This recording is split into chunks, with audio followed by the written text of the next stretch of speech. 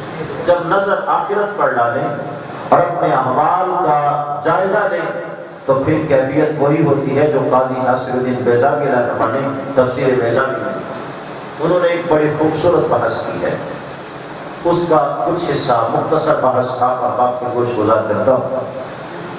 قاضی ناصر الدین بیضاوی رحمہ کہتے ہیں کہ بندہ جو عمل کرتا ہے، نیکیاں کرتا ہے، اچھائیاں کرتا ہے، اخلاقیات کو اپناتا ہے، معاملات میں بہتر ہوتا ہے، خیر خواہی کے جذبات رکھتا ہے، صدقات کرتا ہے، خیرات کرتا ہے، ان اعمال پر اگر عمل کی بات ہے وہ اس بات کا استحقاق ہی نہیں رکھتا، حق ہی نہیں رکھتا کہ ان اعمال کے بعد وہ کہے مجھے کوئی جزا بھی نہیں مل سکتی۔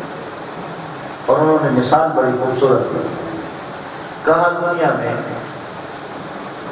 جب کوئی شخص کسی کو کام دیتا ہے، ٹھیکہ دیتا ہے اور طے ہوتا ہے 1,00,000 روپیہ مزدوری ہے، اور مالک مزدوری اسے پہلے نام کا نام ہی دے دیتا ہے، یہ لو مزدوری، کہتا ہے اب تم اس کام کو کرو۔ اب بندہ کیا کام پورا کرنے کے بعد یہ کہہ سکتا ہے مجھے مزدوری دو؟ ہر شخص کہے گا تجھ پر تو مالک بڑا مہربان تھا، تو نے جب کچھ بھی نہیں کیا تھا اس نے ایڈوانس تجھے سب کچھ دیا تھا، پیشگی تجھے سب کچھ ملا تھا، تجھے تو اس کا شکر ادا کرنا چاہیے۔ قاضی ناصر الدین بیضاوی کہتے ہیں کہ پہلی نماز بندہ عمومی طور پر تقریباً 14 برس کی عمر میں پڑھتا ہے، اور فقہی اس کا حکم یہ ہے جب پہلی بار احتلام ہو اس دن نماز فرض ہوتی ہے، تقریباً 14 سال کے لگ بھگ کی عمر ہوتی ہے۔ اس سے پہلے 14 سال بندہ اللہ کی نعمتیں کھاتا ہے، اس سے پہلے ماں کے پیٹ میں 9 مہینے پرورش پاتا ہے، رب کا رزق کھاتا ہے، اللہ نے اتنا کچھ اسے پہلے دے رکھا ہے کہ پہلے کی ساری نعمتوں کے عوض میں بطور شکر بھی اس کی عبادت نہیں ہو سکتی۔ جب اللہ کی پہلی نعمتوں کے شکرانے میں بھی وہ عبادت پوری نہیں کر پاتا تو مزید استحقاق کیا رکھتا ہے مجھے اجر ملے۔ لیکن قاضی صاحب نے کیا خوب کہا لیکن اے لوگوں اللہ وہ مہربان ہے جو پہلے بھی دیتا ہے بعد میں بھی۔ یہ اس نے اپنے فضل سے فیصلہ کیا۔ اگر عدل کا فیصلہ ہو تو وہی فیصلہ ہے جو بنی اسرائیل کے شخص سے کیا گیا، 500 سال بے ریا اطاعت اور عبادت کی، اور آقا علیہ السلام فرماتے ہیں جب اسے کہا گیا نا جنت میں داخل ہو جاؤ، اور اللہ نے کہا فرشتوں میرے فضل سے اسے جنت میں داخل کر دو، اس بندے سے رہا نہ گیا، کہنے لگا بل بعملی، اے اللہ بلکہ میرے عمل کی وجہ سے۔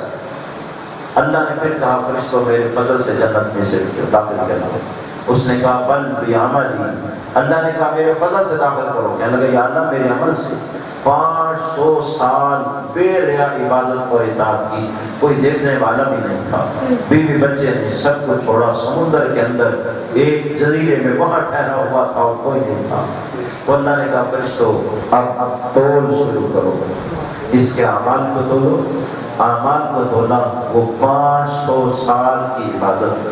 اللہ نے کہا میری ایک نعمت جو میں نے اسے آنکھ دی ہے اس کو دوسرے پلڑے میں ڈالو۔ جب اسے ڈالا گیا تو 500 سال جس نے عبادت کی ہے اس نے آنکھ سے دیکھنے کا عرصہ تو اس سے زیادہ گزارا ہے، اور پھر ایسے آنکھ اٹھاتا ہے وہ آسمان تک پہنچ جاتی ہے، پانی کی بہنے کو وہ دیکھتا ہے، سبزے کو وہ دیکھتا ہے، اللہ کی قدرت کے مظاہر کو وہ دیکھتا ہے اور صبح مساء سے فائدہ اٹھاتا ہے۔ جب پلو دونوں چیزیں ترازو میں ڈالی گئی تو ایک نعمت آنکھ جو ہے اس کا وزن بڑھ گیا۔ رب نے کہا اے بندے تیرے عمل تو میری ایک نعمت کا شکر کے طور پر بھی پورے نہیں ہوئے، اب بتا فیصلہ کیسے کیا جائے؟ کہنے لگا مولا بل بفضلک، میرے عمل کو چھوڑ اپنے فضل سے مجھے سبحان اللہ۔ گرامی قدر اگر عمل کی بات ہو پھر کیفیت یہ ہے تو بخشش کیسی ہے؟ قاضی ناصر الدین بیضاوی نے کہا خدا وہ ہے جو پیشگی بھی دیتا ہے بعد میں بھی دیتا ہے۔ ارے بندہ تو ابھی حرکت بھی نہیں کرتا، ماں کے رحم میں ہوتا ہے، اللہ تو غذا وہاں بھی دیتا ہے۔ اے بندے ساری عمر کے سجدے تیرے اس بات کے شکرانے کے طور پر بھی پورے نہیں ہو سکتے، لیکن دیکھ تیرا خالق تجھ پر کتنا مہربان ہے۔ وہ کہتا ہے اٹھ مجھے 4 سجدے کر لے، مجھے یاد کر۔ اور پھر کیا کہتا ہے؟ وہ کہتا ہے بندے میری رحمت میرے غضب پر حاوی ہے، میں تیرے لیے سامان بخشش پیدا کرنا چاہتا ہوں، آپ میری طرف رجحان تو پیدا کر۔ تو گرامی قدر ہماری کیفیت تو یہ ہے ہم زندگی کا ایک ایک سانس بھی اس کے شکر میں گزاریں تو تب بھی اس کی نعمتوں کا بھی بدل نہیں ہوتا، ریٹرن اور رد عمل نہیں ہوتا، جگہ کے مزید ثواب کے ہم مستحق ہوں، لیکن اس کا فضل یہ ہے وہ پہلے بھی دیتا ہے اور جو اس کی بارگاہ میں جھکتا ہے اسے بعد میں بھی آتا ہے۔ ہمیں چاہیے کہ ہم اپنی کیفیت پر نظر ڈالیں، اپنی زندگی کا احتساب کریں کہ ہر روز مالک کی کتنی نعمتیں کھاتے ہیں اور اس کے بدلے میں شکرانے کی کیفیت کیا ہے۔